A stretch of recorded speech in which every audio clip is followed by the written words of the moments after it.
Yo, what is up, guys? Joker bringing you another video for Path of Exile 2.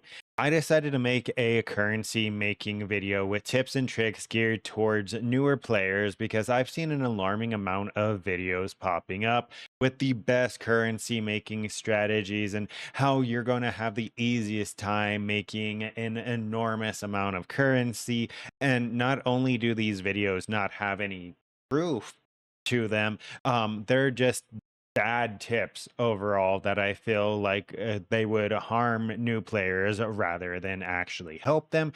So I figured I'd go ahead and put out a video going over some currency making tips and tricks that I usually use personally to fuel myself throughout a league. I may not be the richest player ever, but in Path of Exile 2, I've already probably made and used somewhere around 150, 200 divines, right?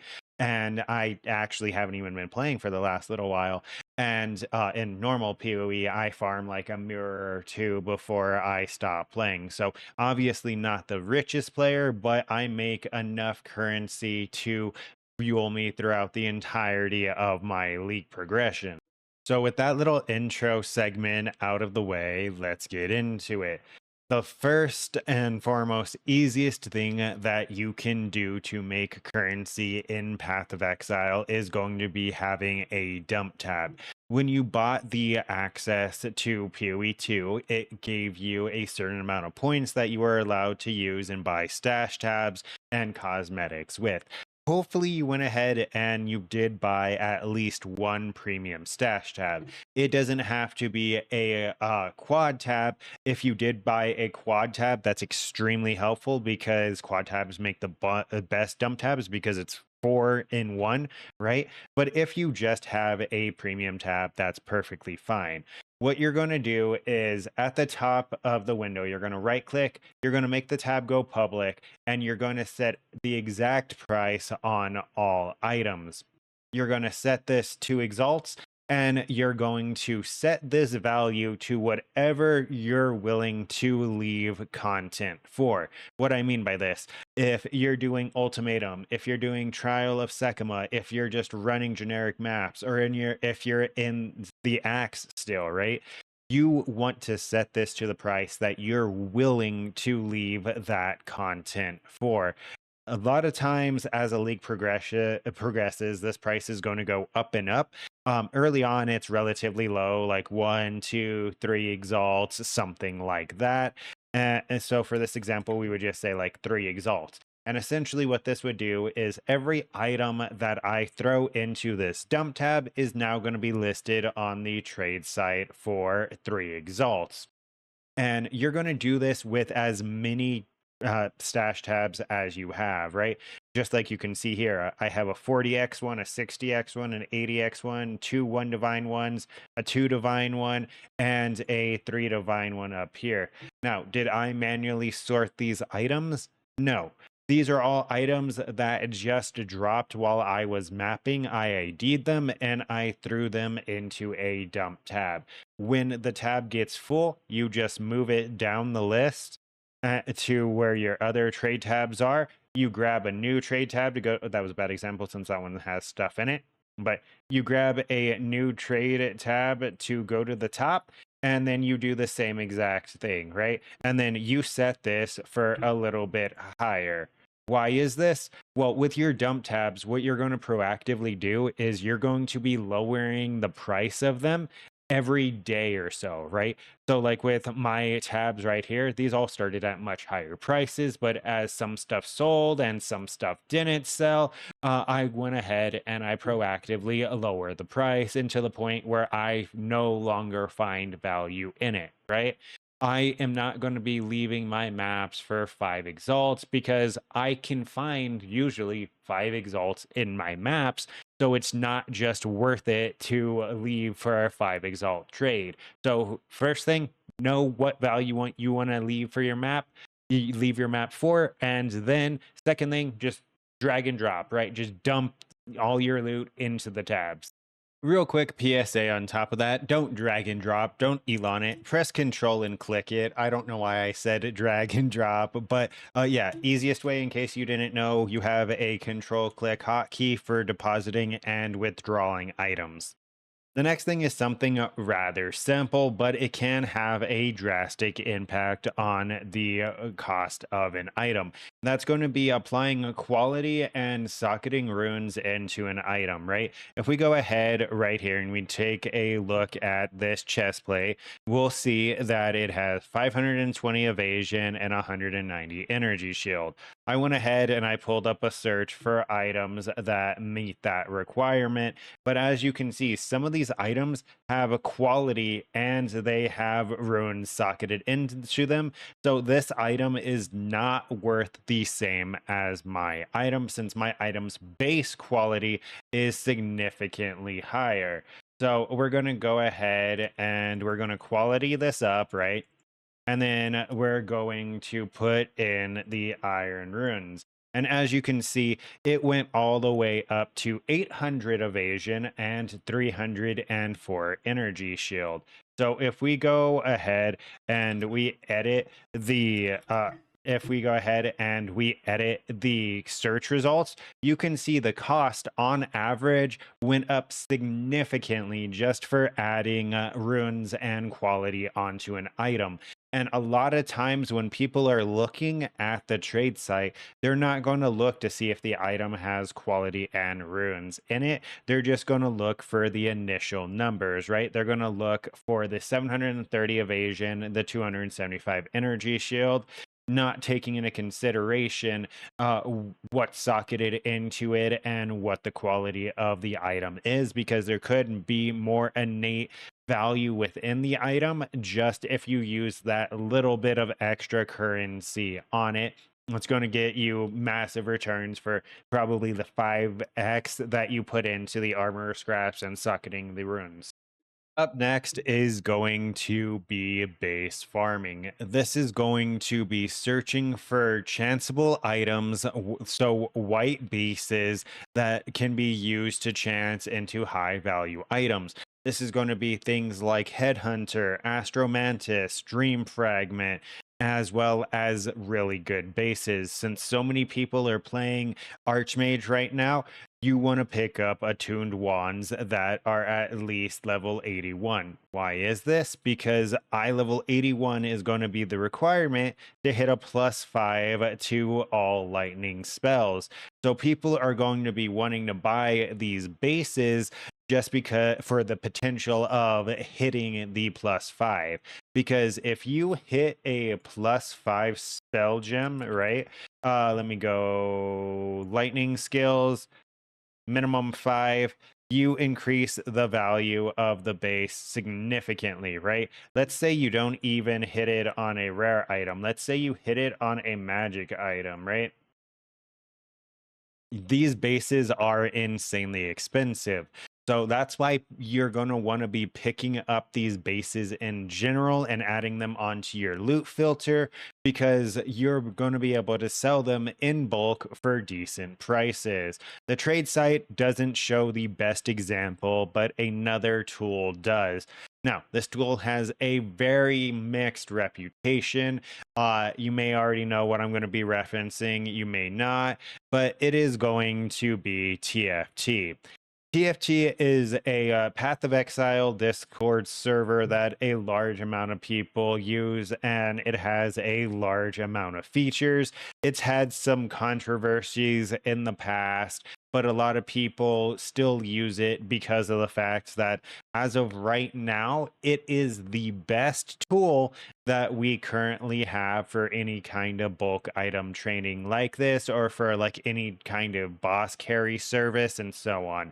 I'm gonna probably potentially make another video going over TFT in the future, because sadly it is something that the community kind of has to deal with, right? We don't have a better tool. So feel however you want about TFT, but it's the best tool that we have right now for what it does. But as you can see here, there's people that are trying to buy attuned eye level 81 wands and siphoning wands eye level 81 plus for 10 exalts each, even though on the trade site it's showing that it's about 5 to 7, right? Same thing with everything else. You're seeing people selling stellar amulets for insane prices, right? Like insanely high prices, and that all goes towards the fact that a lot of people aren't picking up these white bases. So make sure on your loot filter that you are highlighting these items specifically. The next thing is something that I see these people constantly mentioning, constantly be referencing, right? And that's going to be gambling. A lot of people, for whatever reason, are trying to tell you to gamble, which makes no sense because gambling in Path of Exile is a luxury for the rich. If you're looking for a currency making guide or looking at a currency making strategy, then you do not have enough currency to gamble. I'm sorry, that's just the truth. You're going to be hurting yourself much more than you're actually helping yourself. I've seen these videos, like I was mentioning in buying the bases, right? They're actually telling you to try to chance orb these bases for the extremely small chance that you'll actually hit the unique. Yes, you could get extremely lucky and you could hit a dream fragment, or you could hit a headhunter, right? Or you could hit the what is it? Astromantis. I don't know why I said Omni. Omni's not in PoE too, but yeah, Astromantis, right? But you're much better off just selling the items in bulk. Once again, we'll go ahead and we'll take a look. Stellar amulets, 60x each. This guy is buying stellar amulets for 60 exalts each, as well as buying sapphire rings, 10x each, and attuned wands and siphoning wands, 7x each. And he's a awakened service provider, which means like he's a trusted trader, right? He has dealt with people on TFT a lot, and he's made a bunch of trades, so the likelihood that you're going to get scammed from him is significantly less. But this is just mainly to show you that don't gamble your own bases, just sell them. The next thing that I want to go over is also something that is relatively controversial, right? And it is flipping currency. And this works exactly the same way as flipping does in every other game that has an auction house, right? You're able to go ahead and essentially buy low, sell high, and the currency exchange makes this extremely easy for currency items. All you have to do is figure out what item that you want to try to flip is, and then find the margins essentially, right? If we go ahead and look at breach stones, right?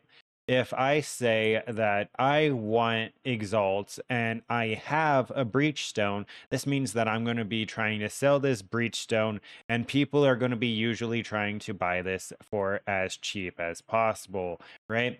And then on the flip side, if I want a breach stone and I have exalts, people are going to try to be selling this for as much as possible. As you can see here, you can kind of see the flip margin, right? Where there is pretty much people trying to buy it for about 148 exalts, and then they're selling it for 160, meaning that every time a trade goes through, they get 12 exalts profit. You can do this with essentially any item in the currency exchange relatively effectively. It's frowned upon. A lot of people don't really like people flipping currency. I don't know, for whatever reason. It's one of those things where it's just like frowned upon. It's not really bad. It's not really good. Some people take it as like you're taking advantage of people that may not know prices and selling stuff for cheaper, stuff like that. Honestly, in my opinion, it's supply and demand basics, right? You want to sell your item as quick as possible, so you're buying it for cheaper. I don't mind waiting longer to sell it and that's why I'm making more money off of it, right? I'm essentially holding it. You don't want to be caught holding the bag, right? You want to be able to usually get in and out of trades rather quickly, because the economy in Path of Exile can fluctuate quite quickly and quite drastically depending on patch notes and stuff like that, right? So like we'd go ahead and we'd say we'd want to sell these 10 greater essence that I just bought for 100, not 710, 170 exalts, right? And as you can see, one already sold. So I literally just made 2 exalts in like 1 second.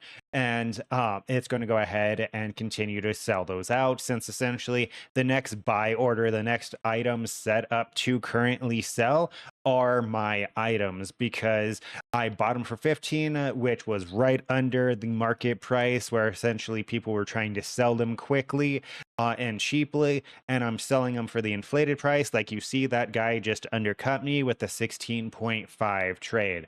But yeah, that's pretty much the last tip and trick I wanted to go over. I think that was like 4 or 5 tips, but hopefully these help you in your currency making journey in Path of Exile 2. Take every currency guide you see with a grain of salt, because there is no best strategy.